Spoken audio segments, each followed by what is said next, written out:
Hello, আসসালামু আলাইকুম dear viewers. আজকে থাকছে এমএস ওয়ার্ডের লেসন 7।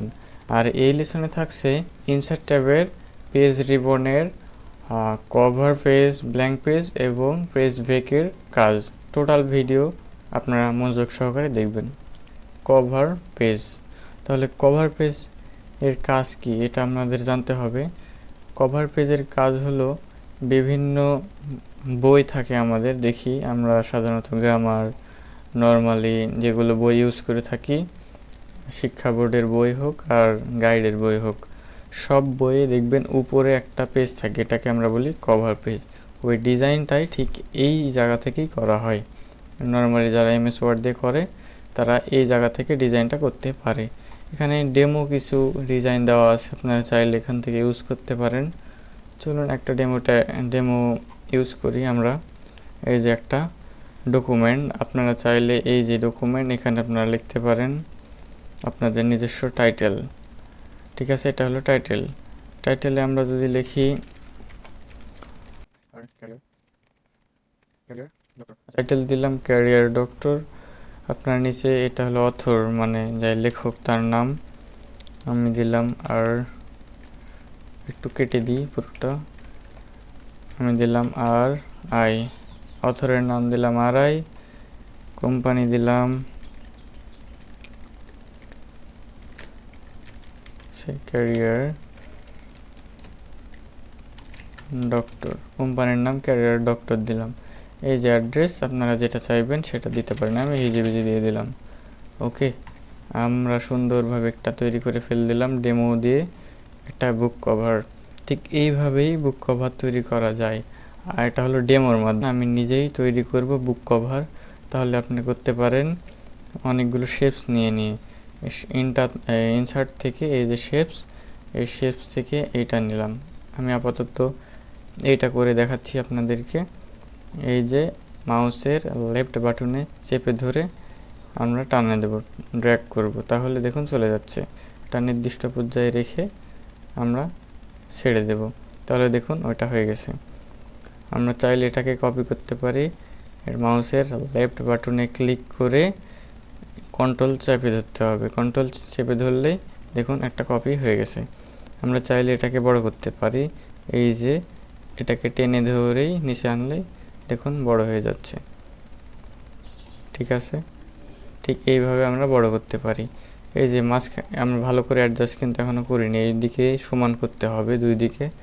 আমরা যখন ইনসার্টের এই শেপসের বিষয়গুলো দেখাবো ঠিক তখন সুন্দর করে সবগুলো বিষয় আপনাদের সামনে ক্লিয়ার করব। আমরা আরেকটা দেখাই, এই যে টেক্সট, এই টেক্সট নিয়ে আনার জন্য প্রথমে শেপসে যাব। এই যে দেখুন বেসিক শেপসের এই টেক্সটটাকে নেব, মাউসের লেফট বাটনে ক্লিক করে ড্র্যাগ করতে হবে। প্রথমে আমরা সিলেক্ট করে নিই, এই যে সিলেক্ট করলাম, মাউসের লেফট বাটনে ক্লিক করে ড্র্যাগ করলাম। আমরা এখানে চাইলে ফন্টটা অনেক ছোট আছে, দেখুন মাউসের কার্সারটা ছোট আছে, আপনারা এখান থেকে করতে পারেন। এবার হোমে যাব, এই যে কার্সারের এই তো কার্সারটা একটু বড় হয়ে গেল, আমরা চাইলে আরেকটু বড় করি। এই যে এবার লিখতে পারি ক্যারিয়ার ডক্টর। আচ্ছা, আমরা এটাকে যদি আমরা চাই সবগুলো বড় করতে, তাহলে এই যে আপার কেস করে দিলাম, সবগুলো বড় হয়ে গেল। আমরা চাইলে ঠিক এইভাবে করতে পারি। এই যে দেখুন ক্যারিয়ার ডক্টর, এই লেখাটার চারিধারে একটা বর্ডার হয়ে গেছে।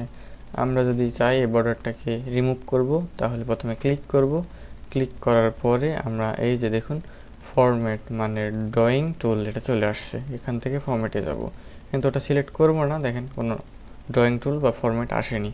আবারও দেখুন ওখানে ক্লিক করব, সাথে সাথে চলে আসছে। এই যে ফরম্যাটে আমরা যাব, ফরম্যাটে যাওয়ার পরে আমরা দেখুন এই যে শেপ ফিল, এখান থেকে যদি নো ফিল করে দিই তাহলে এটা হোয়াইট থাকবে। আর এটা যে শেপ আউটলাইন, এই যে চারিধারে যে বর্ডারটা, এটা হলো আউটলাইন বলা হয়। আর সেই আউটলাইনটাকে যদি আমরা নো আউটলাইন করে দিই, দেখুন বর্ডারটা উঠে গেছে। আপনারা চাইলে এভাবে বর্ডারটা উঠে নিতে পারবেন। যেমন এখানে দেখুন এই যে লেখাটা কিন্তু এটার মাঝে আছে, এটা একটু নিচে নেমে আসছে। আমরা কিন্তু এখন অ্যাডজাস্ট করা শেখাইনি। এগুলো যদি আমরা এখানে অ্যাড করতে চাই, তাহলে আবার ওই একইভাবে ইনসার্ট থেকে শেপস, আমি আগেই বলতেছি শেপসের এখনও কাজ আমি ফুল দেখাচ্ছি না এই ভিডিওতে, আমরা শুধু এই কভার পেজ করার জন্য যে কয়টা লাগবে শেপস সে কয়টাই দেখাচ্ছি। তো আমরা বেসিক শেপস থেকে এটা নেব, সিলেক্ট করব টেক্সট বক্স নেওয়ার পরে এইভাবে আমরা ড্র্যাগ করব, ড্র্যাগ করে এটাকে টেনে অ্যাডজাস্ট করে নেব। ওরকম বানাতে চাচ্ছি যেহেতু আমরা এখানে আর আই লিখে দিই, আর আই। ওকে, দেখুন আমাদের এ আর আই এর মাঝে কোনো বর্ডার বা কালার নেই, কিন্তু এ আর আই এর মাঝে দেখুন সাদা কালার এবং ব্ল্যাক বর্ডার রয়েছে। এটা যদি তুলে দিতে চাই প্রথমে সিলেক্ট করব, সিলেক্ট করার পরে আমরা যাব ফরম্যাট থেকে শেপ আউটলাইন থেকে এই যে নো আউটলাইন করে দেব। দেখুন আশপাশের আউটলাইনটা নো হয়ে গেছে। এবারে যদি শেপ ফিলটাকে নো ফিল করে দিই তাহলে দেখুন কোনো বর্ডারও নেই এবং কোনো এই শেপ যে সাদাটা ছিল সে কালারও নেই। দেখুন এই টেক্সটটা সাদা, আমরা যদি এটাকে সাদা করতে চাই প্রথমে সিলেক্ট করব, সিলেক্ট করার পরে আমরা এইখান থেকে হোমে যাওয়ার পরে এই যে টেক্সট কালার এখান থেকে সাদা করে দেব, এই যে হোয়াইট হয়ে গেছে। আমরা চাইলে এগুলোকে বড় করতে চাই, তাহলে আমি প্রথমে সিলেক্ট করব, সিলেক্ট করে একটু বাড়িয়ে দেব, তারপরে দেখুন নিচে চলে আসছে। অ্যাডজাস্ট করার জন্য এটাকে নিচে নামিয়ে দেব, তাহলে সুন্দর করে অ্যাডজাস্ট হয়ে যাবে। আমরা যদি এখানকার বাদবাকি যে অ্যাডজাস্ট করার ছিল এগুলোকে যদি অ্যাডজাস্ট করতে চাই, ক্যারিয়ার ডক্টর এগুলো নেম, তাহলে আমরা আবারও করতে চাই, এখানে যাওয়ার পরে এই যে এখানে যখন আসবে দেখুন এখানে লেখার সাইন আসছে, কিন্তু এই যে দেখুন চারিধার প্লাসের আইকন যখন আসবে, এই যে দেখুন প্লাসের আইকন যখন আসবে মাউসের লেফট ক্লিক করে কন্ট্রোল চেপে ধরে একটা কপি হয়ে যাবে। ঠিক আমরা ছেড়ে দেব, আবারও ক্লিক করব, এখান থেকে আবারও লেফটে চেপে ধরে কন্ট্রোল চাপ দিলে আরেকটা কপি হয়ে যাবে। আমরা চাইলে এখানে আমাদের কোম্পানির নেম, এখানে আমাদের অ্যাড্রেস বসিয়ে ঠিক প্রথমটার মতোই হুবহু আমরা বানিয়ে নিতে পারি।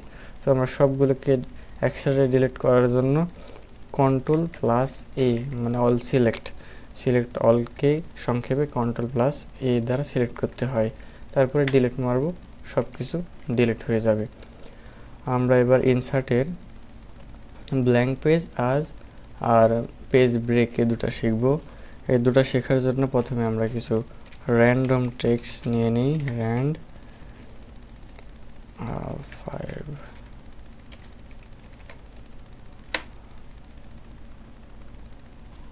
আচ্ছা, আরও কিছু র্যান্ডম টেক্সট এগুলোই কপি করি, সিলেক্ট এ, Ctrl+C, Ctrl+V, এই যে আমরা কিছু র্যান্ডম টেক্সট নিয়ে নিলাম। এখন আমরা শিখব ব্ল্যাঙ্ক পেজ আর পেজ ব্রেকের কাজ কি। ব্ল্যাঙ্ক পেজটাকে আপনাদের আগে দেখাই। আমরা যদি চাই এই যে একটা প্যারাগ্রাফ এখান থেকে শেষ হয়ে গেছে যে প্যারা, এরপরে দেখুন একটা প্যারা শুরু হয়ে গেছে হোয়েন দ্বারা।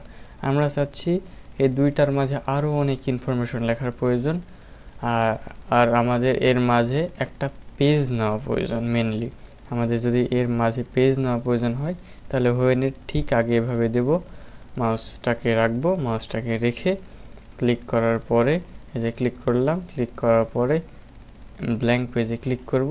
দেখুন এখান থেকে ফাঁকা আর নতুন করে একটা পেজ চলে আসছে, আর ওই হোয়েনটা এখানে চলে আসছে, মানে এর মাঝখানে একটা ব্ল্যাঙ্ক পেজ চলে আসছে। আপনারা চাইলে এভাবে ব্ল্যাঙ্ক পেজটা নিতে পারেন। আমরা আনডু করার জন্য Ctrl+Z চাপবো। এবার আমরা যদি চাই এই হোয়েনটাকে এই পেজে রাখবো না, এই পুরোটা বিষয়টাকে পরের পেজে নিয়ে যাব, তাহলে আমরা পারি একটা পদ্ধতিতে ইন্টার দিতে নিয়ে যাওয়া। আমরা এটা চাচ্ছি না, তাহলে আমরা কি করব, প্রথমে এখানে মাউসটাকে রাখবো, রেখে ক্লিক করার পরে এই যে ব্ল্যাঙ্ক পেজ ব্রেক আর কি, এই যে এই পেজ ব্রেকে ক্লিক করলেই দেখুন অপর পেজে চলে গেছে, এই মাঝখানে ফাঁকা আছে। আপনারা চাইলে এখানে পরবর্তীতে কিছু লিখতে পারেন। আপনাদের ডকুমেন্টটাকে যেভাবে উপস্থাপন করতে হবে ঠিক সেভাবে আপনারা ডকুমেন্টটাকে উপস্থাপনের জন্য এই ব্ল্যাঙ্ক পেজ এবং পেজ ব্রেকটাকে ইউজ করতে পারেন।